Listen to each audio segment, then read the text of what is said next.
उपराष्ट्रपति चुनाव को लेकर सरगर्मियां तेज हो गई हैं। एनडीए और इंडिया गठबंधन के उम्मीदवार में कांटे की टक्कर दिखाई दे रही है। दोनों खेमे के उम्मीदवार समर्थन जुटाने के लिए तमाम दलों से संपर्क कर रहे हैं।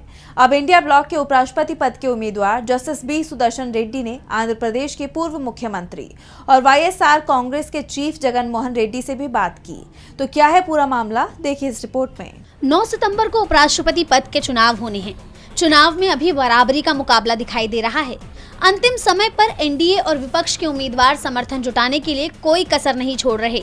इसी सिलसिले में सर्वोच्च न्यायालय के रिटायर्ड जस्टिस और इंडिया गठबंधन के उपराष्ट्रपति पद के उम्मीदवार जस्टिस बी सुदर्शन रेड्डी ने वाईएसआरसीपी अध्यक्ष और आंध्र प्रदेश के पूर्व मुख्यमंत्री वाईएस जगन मोहन से फोन पर बात की है। इस दौरान उन्होंने आगामी उपराष्ट्रपति चुनाव में समर्थन मांगा। हालांकि जगन पहले ही एनडीए के उम्मीदवार राधाकृष्णन के समर्थन का ऐलान कर चुके हैं, लेकिन कहा जा रहा है कि वाईएसआरसीपी के अधिकांश सांसद सुदर्शन रेड्डी के समर्थन का दबाव बना रहे हैं। जगन ने भी जस्टिस सुदर्शन रेड्डी के प्रति व्यक्तिगत सम्मान जताते हुए कहा कि उनके न्यायिक सेवाओं और संविधान की रक्षा में योगदान को देश हमेशा याद रखेगा। उन्होंने जस्टिस रेड्डी की लोकतंत्र की भावना को मजबूत करने में भूमिका की सराहना भी की है। ऐसे में यह माना जा रहा है कि अंतिम समय में जगन पलटी भी मार सकते हैं।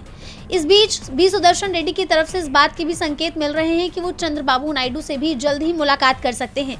नायडू की पार्टी टीडीपी भी इस समय असमंजस की स्थिति में दिखाई दे रही है। नायडू इस समय एनडीए के साथ हैं, लेकिन उनकी सियासत को देखा जाए तो वो पलटी मारने में ज्यादा वक्त नहीं लगाते। ऐसे में उपराष्ट्रपति चुनाव का मुकाबला बेहद दिलचस्प होता दिखाई दे रहा है। डीबी लाइव की रिपोर्ट।